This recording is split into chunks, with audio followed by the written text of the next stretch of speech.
Assalamualaikum warahmatullahi wabarakatuh. Let me introduce myself. My name is Veda Atmadia. I come from Pre-Teacher Service of Universitas Muhammadiyah Purwokerto. Ya, perkenalkan, nama saya Veda Atmadia. Saya dari program magang 3 Universitas Muhammadiyah Purwokerto. Nah, di sini saya mempunyai program mengajar 4 karya menggantikan Ibu Agustin Mediana SPD. Oke, pada kesempatan kali ini saya akan memberikan sebuah materi baru mengenai materi simple past tense versus present perfect tense.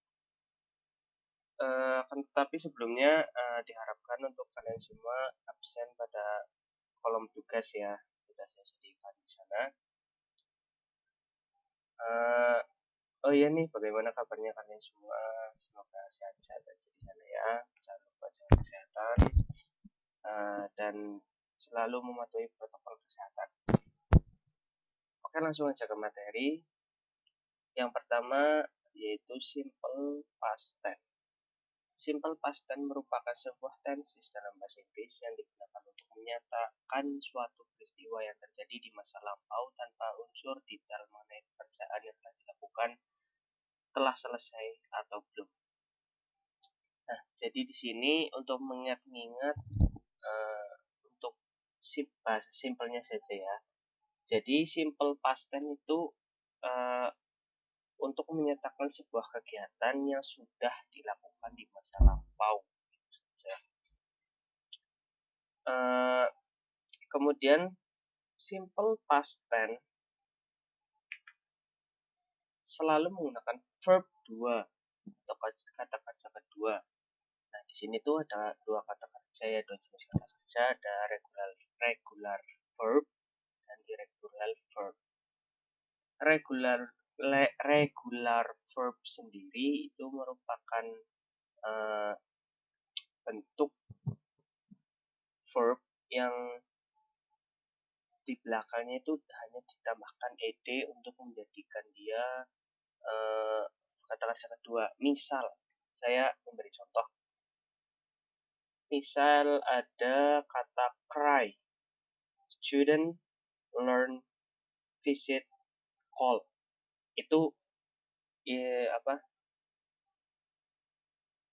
verb satunya ya.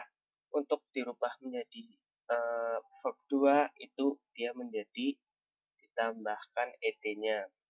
Tapi kalau misal ada y-nya, berarti y-nya diganti ied, seperti cried, studied.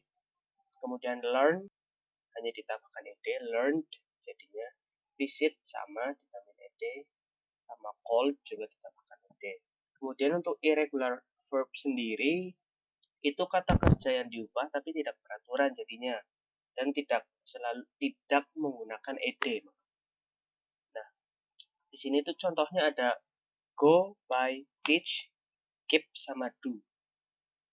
Nah, kalau kata tersebut diubah menjadi verb 2 itu menjadi went, bought, thought, keep, and did atau done. Itu kata kerja kedua dan ketiga ya. Kemudian untuk rumusnya sendiri itu ada subjek, verb 2, objek, sama complement. Kata keterangan waktu yang digunakan itu dalam past tense biasanya itu masa lampau atau yang telah terjadi atau yang telah telah lewat ya. Misal yesterday, last week, last month, atau last year, dan lain sebagainya. Kemudian untuk sebab akibat yang ditimbulkan oleh simple past tense sudah tidak bisa dirasakan lagi karena sudah lampau. Contoh, I ate seafood last month. Aku makan seafood bulan lalu.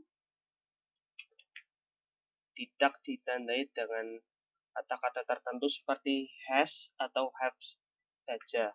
Hanya saja ditandai dengan penggunaan verb 2.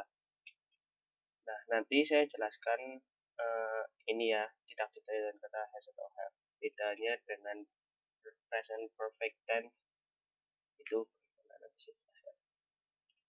kemudian penanda adverb yang umum pada simple past tense biasanya yaitu yesterday, last night, last week, last year, ago, first then itu biasanya masuknya ke simple past tense. Oke, langsung aja ke contoh. I wrote a letter for my mom last month. Aku menulis sebuah surat untuk ibuku bulan lalu.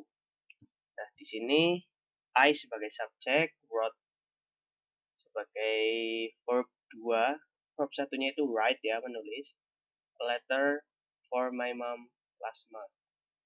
Objek, complement, dan di sini ada keterangan waktu ya, last month.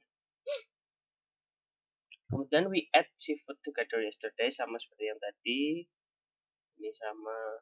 Jadi intinya itu tergantung kita menggunakan regular verb atau irregular verb. Yang penting itu verb 2. Jadi diingat-ingat ada past tense pasti makanya 2 gitu. Terus notes ya. Semua pertanyaan yang diawali dengan kata did pasti jawabannya adalah short answer atau yes, no saja. Contoh, did you study English last night? Yes, I did. Nah, ini yes, I did ya. Kalau misal no, berarti no, I did not. Tuh. Penggunaan verb 2 hanya dipakai pada saat menggunakan kalimat positif saja. Untuk negatif dan pertanyaan, kembali menggunakan verb 1. Harap ingat-ingat ya. Jadi untuk positif itu menggunakan verb 2, tapi untuk negatif dan pertanyaan menggunakan verb 1. Contoh, ini positif dulu ya. I went to traditional market last week. Ini positif memakai verb 2, went. Ya. Verb satunya itu go. Kemudian kita coba yang negatif. I did not go to traditional market last week. Ini negatif. Pakai verb 1. Kenapa? Karena di depannya itu sudah ada kata did. Jadi verb 1 lagi go-nya. Itu. Ini sudah ada aturannya ya.